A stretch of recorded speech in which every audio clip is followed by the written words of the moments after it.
instead of me giving you much more information about this, I'm going to have a chat with Ruth and we'll talk through it together. Ruth, welcome to the Saturday Night Late Show, to the Ladies' Lounge, in fact. How are you? Thank you. Yes, good, thanks. Lovely to have you join us. Now, listen, I mentioned this earlier to my guests, and my guests, just so you know, a quick introduction. Yasmin and Caroline, please say hello, ladies. Hello. So you've got the three of us to chat to about this. Because of the success and the romanticism around films like Pretty Woman and the television adaptation of Belle de Jour, this image of happy hooker. We've even had conversations with callers on this show who vociferously are convinced that some prostitutes are okay with what they're doing. It's just it's a way of making money. They're maybe not chuffed, but they're resigned to the fact that it's a good way for them to earn a living. Meanwhile, you're coming at this from a very different angle with personal interviews that you've done with prostitutes and conversations you've had with women in this situation. Could you start us off by telling us about your book in itself, in her own words, Interview with a London Call Girl, please? Yes, it's a very short book. It's only about 6 pages on a Kindle. And it's an interview that I did with someone who was actually a friend of mine who worked as a call girl in London, but I was studying prostitution at the time, so I did a video interview with her. And I think because we were friends, she was able to be so open and honest during the interview. And she was one of these people that you would think she was a happy hooker. That was the image that she presented. But when you read her words, and it's like one reviewer said, read between the lines, and there's so much pain in there that you can see she wasn't happy at all. Okay, so this personal experience you had then led you to do this. And before we go on into the matter in a bit more detail, there's a particular reason why you're putting this out on Kindle, isn't there? Well, I'm doing it for a charity. All the royalties go to a charity called Beyond the Streets, which help women exit prostitution, and they work with a number of other charities and projects all across the UK helping women exit prostitution. Unless I sell thousands, I'm not going to raise that much money for them, because the royalties that Amazon give aren't great, but all the royalties go to the charity. But it's also about dispelling the happy hooker myth, because I think it's really dangerous that a message has been sent to society, and particularly to young, vulnerable women.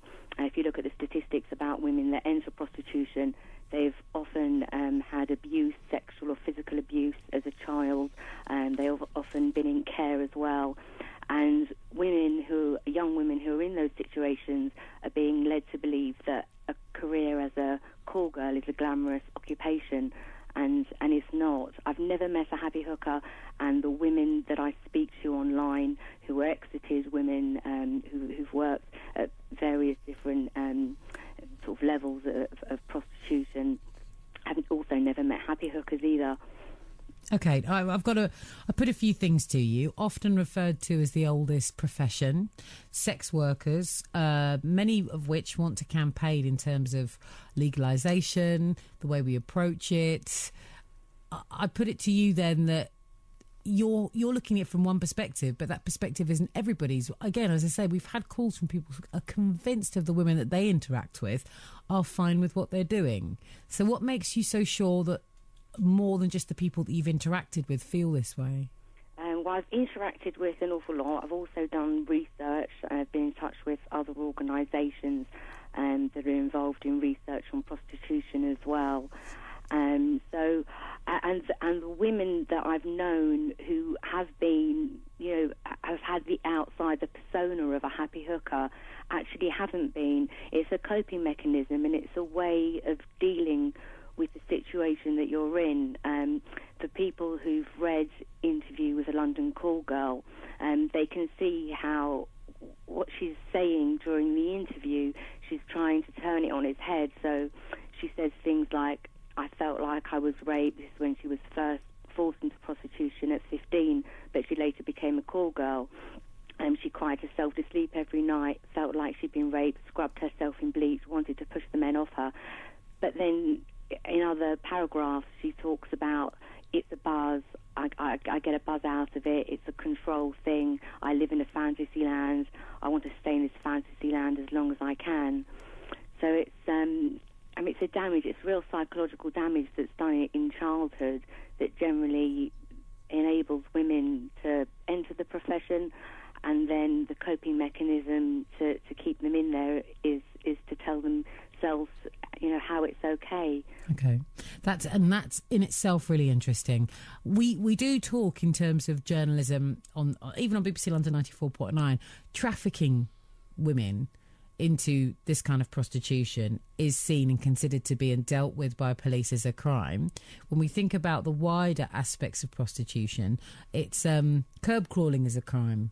I don't believe prostitution is a crime. Am I right in saying that, Ruth, from what you know? From what I know, yeah, prostitution isn't a crime, but there's certain things about it that are like you're saying, the immoral earnings, living off immoral earnings. There you go. I think if two women who are working and living in the same flat, that's illegal, I think. But this is from research that I did a long time ago, so I'm not sure how much of that is accurate now. Absolutely. Do you think there's a different perception in terms of girls who are trafficked into this country against their will, or girls who, as you were describing, who come from unhappy childhoods, who end up being forced into it to an extent, but because they're UK residents, they're just considered to be cool girls who don't mind it? Do you think there's a distinction in that? I think in some areas there's a distinction. I think with women who are trafficked, it's actually relatively similar to women and girls who are forced by a pimp, because it's that same force. Although, like Q from the interview, she was 15, she knew that she was being forced by her pimp to work on the streets, whereas the woman who's trafficked might be made to believe she's coming over to do some kind of other work and then is forced into prostitution. She doesn't know, but it's still that same force. And then there's also from girls who are homeless. There's a blogger, Free Irish Woman, who talks about how her desperation increased when she was homeless at 15. She was hungry, and was it a choice to starve or to work in prostitution and eat? Okay, so instead of choosing prostitution, it's a choice between starving or prostitution. That's a really interesting point. Caroline, you wanted to put a question forward for Ruth. Yes, Ruth, I'd just like to say that I really applaud what you're doing, because I think it's one of those things that people just walk down the street and sort of avert gaze if they can.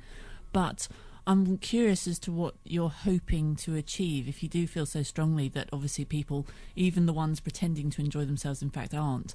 What would you like to see happen? Would you like to see those girls, those groups dismantled? I mean, where would they go otherwise? What is your solution to what is obviously a massive problem? Well, I think I wouldn't want to interfere with people. I mean, if someone says they're happy in doing what they're doing, I think that is their decision, and you can't make somebody, believe a certain thing if they're not willing to, or it's too painful for them to look at that. I don't feel that's any of my business. I think what I want to achieve is to change the stigma a lot of society has against women who work in prostitution. They're judged and they're looked down on. And I think it's important to know that 75% of them have been physically and sexually abused as children. 70% of women who work as prostitutes have been raped multiple times, and 67% meet the criteria for post-traumatic stress disorder.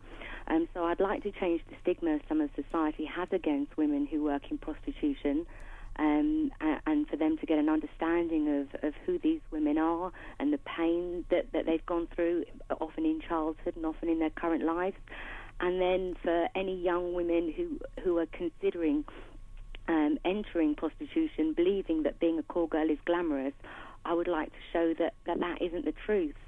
The reality of the situation. Okay. But you wouldn't necessarily suggest any change in illegality or, I don't know what else to say, really. I don't know how you can stamp it out, but would you prefer stronger measures by the police to help these girls and these women? I think it would be brilliant if there were measures in place by the police. I feel that, well, I know that most women don't report rape. I've been raped twice. I haven't reported it. And according to news that's gone out this week about the police specialist unit that deals with rape, in a canteen I would be called what they refer to as a frequent flyer. And I'm a woman who doesn't work in prostitution. For women and most women who don't work in prostitution don't report rape. also for women who do work in prostitution, even less report rape. So it would be brilliant if there was more help from the police. But even the specialist units that are set up just don't seem to be capable and able to and have the right kind of mindset to help women. Okay, now listen, Ruth, there's so much of what you've said I'd like to explore in greater detail, but we've run out of time. So I'm wondering whether I could invite you into the Ladies' Lounge to come in and be one of our Ladies' Lounge guests. Thank you. And maybe we can get you to talk about some other stories, obviously, that interest you from the week, but also maybe have a bit more of a chat about your book and your endeavour to campaign to... I think, you know, I've got to say I'm with Caroline, and I wouldn't be surprised if Yasmin agreed. We all applaud you for attempting to help women in this situation. I think, and not just women, any sex workers in London who are in a situation... I didn't realise... You know, when you look at it, it's not a surprise, but the figures you quoted in terms of post-traumatic stress disorder, it kind of does make sense, but I would never have thought it to be quite so prevalent. So just remind me of that figure again. So it was 75% were sexually abused, 70% had been raped multiple times. Yes. And what was the figure with PTSD? And it's 67% meet the criteria for post-traumatic stress disorder. And I think because I've fit all of those things, I've got post-traumatic stress disorder, I've been raped more than once, and I've suffered childhood abuse as a child, that I feel so strongly about all of this. Ruth, I mean, apart from anything else, I must applaud you for your honesty by making yourself vulnerable on the radio like this. It does give a massive insight that other people would not get, and to be as brave as you are, I'm just astonished and grateful that you feel that you can talk to us about that. So let me thank you on that, and I hope that doing this kind of thing helps you get to the place where you need to be. I can't imagine what you've been through, but we're really, really grateful that you're able to talk to us about it, and I can't wait to meet you in person. Thank you. Thanks very much. And so if anyone is interested in downloading, there's six pages on an e-reader. What's the name of the book again, and how would they find it? Just online? If you go onto Amazon or onto Google and type in her own words, interview with the London call girl. Brilliant. And that's by you, Ruth Jacobs, and that costs 77p. So if you're interested, you can go online and get that. And some of the profits, well, whatever measly profits you get, go to campaign groups. All the royalties, yes. Thank you very much. Ruth Jacobs, I look forward to meeting you soon. And we really appreciate your time. That was Ruth Jacobs there, author of In Her Own Words, Interview with a London Call Girl.